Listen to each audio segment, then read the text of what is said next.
بسم اللہ الرحمن الرحیم باب ما جاء فی القنوت فی صلاۃ الفجر۔ بھئی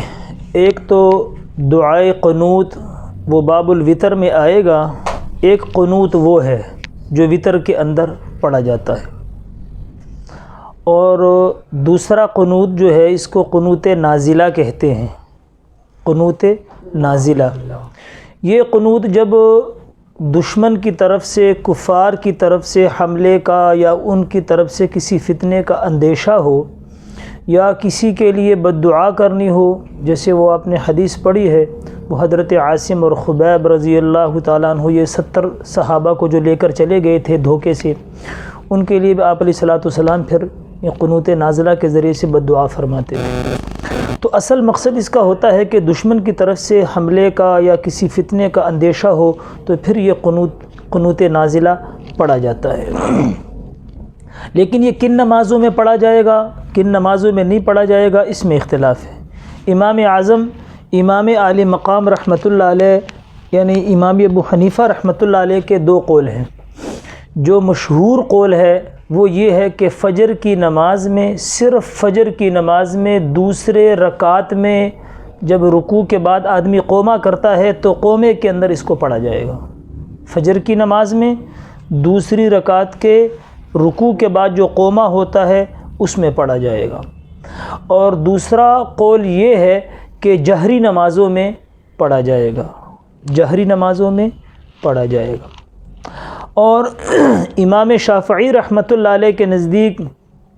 ساری نمازوں میں جو یہ قنوت ہے یعنی قنوت نازلہ ساری نمازوں میں پڑھا جائے گا، قنوت نازلہ ساری نمازوں میں پڑھا جائے گا۔ اور امام اعظم ابو حنیفہ رحمۃ اللہ علیہ کا یہ دو قول ہو گئے، دونوں کی حدیثیں ہیں۔ اور تیسرا قنوت جو ہے اس کو قنوت رابطہ کہتے ہیں، قنوت رابطہ وہ بھی ایک دعا ہے۔ تو امام اعظم امام عالی مقام ابو حنیفہ رحمۃ اللہ علیہ اور حضرت امام احمد ابن حنبل رحمۃ اللہ علیہ اس قنوت رابطہ کو تسلیم نہیں کرتے کہ یہ کوئی چیز نہیں ہے۔ اور امام مالک رحمۃ اللہ علیہ اور امام شافعی رحمۃ اللہ علیہ قنوت رابطہ کو مانتے ہیں، تسلیم کرتے ہیں۔ پھر ان کے اندر اختلاف ہے، امام مالک رحمۃ اللہ علیہ اس کو مستحب کہتے ہیں اور امام شافعی رحمۃ اللہ علیہ اس کو سنت کہتے ہیں۔ اور یہ قنوت رابطہ کا جو بات ہے یہ خود بھی یعنی یہاں پر جو باب کے اندر روایت آئے گی اس میں مغرب کی نماز کا ذکر ہے کہ مغرب کی نماز میں پڑھا، حالانکہ خود امام شافعی رحمۃ اللہ علیہ مغرب کی نماز میں اس کے قائل نہیں ہیں، مغرب کی نماز میں اس کے قائل نہیں ہیں۔ تو بہرحال صرف اختلاف قنوت نازلہ میں ہے، اس میں امام شافعی رحمۃ اللہ علیہ تو ساری نمازوں میں قائل ہیں، اور امام صاحب رحمۃ اللہ علیہ کا مشہور قول جو ہے وہ صرف فجر کی نماز میں ہے، اور وہ بھی دوسری رکعت کے قومے میں۔ اور امام احمد ابن حنبل اور امام مالک رحمۃ اللہ علیہ قنوت نازلہ کے بارے میں بھی یہ کہتے ہیں کہ اگر دشمن کا خوف ہو تو ان کے یہاں بھی اس کو پڑھ سکتے ہیں۔ دوسرا قول امام صاحب رحمۃ اللہ علیہ کا یہ ہے کہ جہری نمازوں میں یا ساری نمازوں میں آپ پڑھ سکتے ہو، لیکن مشہور قول پہلے والا ہے، یہ تیز پڑھنے والا۔ تو امام شافعی رحمۃ اللہ علیہ نے تو تمام نمازوں کے اندر جو قنوت کی بات کی ہی ہے، امام ترمذی رحمۃ اللہ علیہ دوسرے باب کے اندر اس کو رد کر رہے ہیں، باب فی ترک القنوت میں۔ تو ابو مالک اشجعی رحمۃ اللہ علیہ وہ ان کے زمانے میں چونکہ تمام نمازوں میں یہ پڑھا جاتا تھا، اس لیے انہوں نے اپنے والد محترم جو کہ صحابی رسول ہیں، انہوں نے اپنے والد سے پوچھا کہ آپ نے مدینہ میں 3 صحابہ 3 خلفاء کے پیچھے نمازیں پڑھی ہیں، حضرت ابو بکر صدیق رضی اللہ تعالیٰ عنہ، حضرت عمر فاروق رضی اللہ تعالیٰ عنہ اور حضرت عثمان ذو النورین رضی اللہ تعالیٰ عنہ، اور آپ نے تقریباً کوئی 5 سال یا 7 سال کوفہ میں حضرت علی رضی اللہ 5 سال کا تقریباً ذکر ہے، اتنی یا 3 سال آپ نے کوفہ میں حضرت علی رضی اللہ عنہ کے پیچھے نمازیں پڑھی ہیں۔ لہٰذا یہ حضرات کیا کرتے تھے؟ تو ابو مالک اشجعی رحمۃ اللہ علیہ کہتے ہیں میرے والد صاحب نے کہا بیٹا یہ بدعت ہے، یہ حضرات یہ قنوت نہیں پڑھا کرتے تھے، یہ کیا ہے؟ بدعت ہے۔ تو بھئی یہ قنوت نازلہ کے بارے میں بھی وہی قاعدہ ہے جو پیچھے ہم دروس میں عرض کر چکے ہیں کہ یہ وقتی ایک ضرورت اور ایک مصلحت کے تحت آپ علیہ الصلوۃ والسلام نے قنوت کو پڑھا ہے،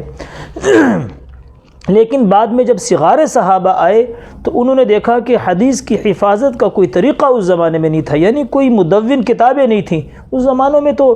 کبار صحابہ کے زمانے میں تو قرآن بھی مدون نہیں تھا، یہ مجلد شکل میں نہیں تھا، تو حدیثیں کدھر سے آتی؟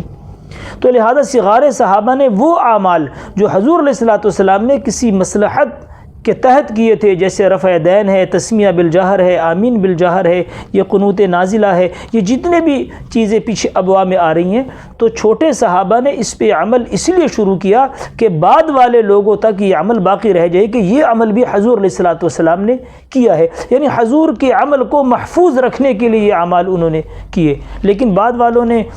ہر جو نئی چیز ہوتی ہے وہ لذیذ ہوتی ہے، اس کی طرف ایسے لب کے اب اللہ معاف فرمائے اکثر لوگ جو ہے ایسے طبقے موجود ہیں کہ جو صحیح روایات کو اور حضور علیہ الصلوۃ والسلام کے معمولات کو ان تمام کو چھوڑے ہوئے ہیں، بلکہ ان کی نمازوں کا مجموعہ صرف ضعیف روایات کے علاوہ اور معذوری کی نمازوں کے علاوہ کچھ بھی نہیں ہے۔ ان کی نمازوں کا اگر آپ احاطہ کریں اور دیکھیں تو تکبیر تحریمہ سے سلام پھیرنے تک جو طریقے وہ اختیار کرتے ہیں، یا تو وہ حضور علیہ الصلوۃ والسلام نے چھوڑے ہوئے تھے، یا مصلحت کے تحت کیے تھے، یا وہ معذوری کی وجہ سے کیے تھے۔ اب انہوں نے اس پہ عمل شروع کر لیا۔ بھئی وہ احادیث سے بے شک ہیں،